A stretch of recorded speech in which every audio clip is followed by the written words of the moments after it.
గౌరవనీయులైన ముఖ్యమంత్రి వర్యులు రేవంత్ రెడ్డి గారికి నమస్కారాలు సార్. నిన్న అసెంబ్లీలో బాగా చెప్పారు సార్. మీరు ఏమనంటే జీతాలు కూడా నేను అడుక్కొని చేబోదులు తీసుకొని ఇస్తున్నానని. అంత దుస్థితి ఎందుకు పట్టింది? కేసీఆర్ గారు తప్పు చేశారు కాదనట్ల. మరి ఆనాడు అసెంబ్లీ కట్టేటప్పుడు మీరు ఎందుకు అడ్డపడలేకపోయారు? కోర్టు కేసులు ఎందుకు వేయలేకపోయారు? దాన్ని ఎందుకు ఆపలేకపోయారు? ఆపలేదు. సరే, అయిపోయింది. మేము ఎంప్లాయీస్ కట్టే ట్యాక్సులతోటి మిమ్మల్ని ఉచిత పథకాలు ఎవడు పంచమన్నాడు? ఉచిత పథకాలు ఎందుకు? ఉచిత పథకాలు ఇచ్చి మా జీవితాలు నాశనం చేయమని చెప్పినోడు ఎవడు లేడు కదా. ఎవరు చెప్పారు మీకు? ఉద్యోగస్తులకు బడ్జెట్ ఉంటుంది కదా. మా జీతాలు మాకున్నప్పుడు మాది మీరు ఇంకా అడుక్కునేది ఎందుకు?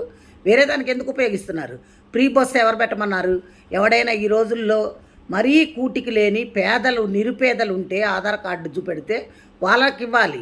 అంతేగాని ఒక కూలోడు బయటకు వస్తే 800 రూపాయలు, 1000 రూపాయలు మగవాళ్ళకి, ఆడవాళ్ళకి 800. అలా సంపాదిస్తున్నప్పుడు అది తీసుకెళ్ళి ఎక్కడ పోస్తున్నారు? బ్రాందీ షాపుల్లో పోస్తున్నారు. అదే నువ్వు ఈ ఉచితాలు పెట్టకుండా ఉద్యోగాలు వచ్చే పొజిషన్లో చేసుండి ఇండస్ట్రీల్స్ తీసుకొచ్చుంటే కంపెనీల్లో ఉద్యోగాలు వచ్చేవి చేసేవాళ్ళు.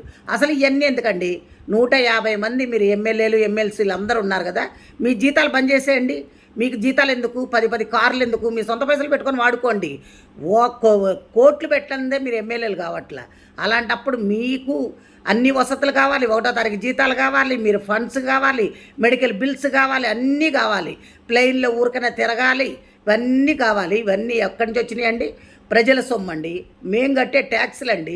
మా ట్యాక్సుల పైసలు మిమ్మల్ని ఉచితాలుగా వాడుకోమని చెప్పినోడు ఎవడు? ఏ రాజ్యాంగంలో రాసిందో చెప్పండి. మీరు ఇవన్నీ కానీ చేస్తే ఇప్పుడు మేము రిటైర్డ్ అయిన వాళ్ళకి కనీసం పైసలు కూడా ఇచ్చే స్థితిలో లేరు మీరు. అంటే అప్పులు చేశాడు కేసీఆర్.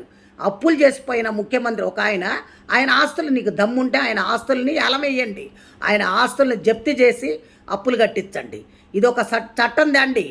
స్టేట్ కానీ సెంట్రల్ కానీ మీ ఇష్టం వచ్చినట్టు వాడుకొని మాకు ఉచితాలు ఇస్తున్నాం, మీకు ఉచితాలు ఇస్తున్నాం అని చెప్తున్నారు. ఉచితాలు ఎవరికి ఇస్తున్నారు? ఉచితాల పేర్లతోటి మీ కార్యకర్తలకి దోసి పెట్టుకుంటున్నారు. అంతేగాని మీరు ఎవరికి ఏం చెయ్యట్లే, న్యాయం జరగట్లే అక్కడ. కాబట్టి దయచేసి మీరు ఇంకోసారి ఈ పిచ్చి సలహాలు ఇవ్వకుండా ఇప్పుడు ఎవరికైతే క్లాస్ 4th ఎంప్లాయీస్ కూడా జీపీఎఫ్ పై పెట్టుకుంటే బిల్లులు ఇచ్చే స్థితిలో లేకుండా అయిపోయారంటే ఏమనుకుంటున్నారు? ముందు అర్జెంటుగా మా బిల్లులు మాకు పాస్ చేయండి. రిటైర్డ్ అయిన వాళ్ళకి మర్యాదపూర్వకంగా డబ్బులు ఇచ్చి పంపించండి. అది పద్ధతి. అందరు తిరగబడితే మటుకు ఊరుకునేది లేదు సార్. ఇది మంచిగా ఉండదు కూడా నేను చెప్తున్నా.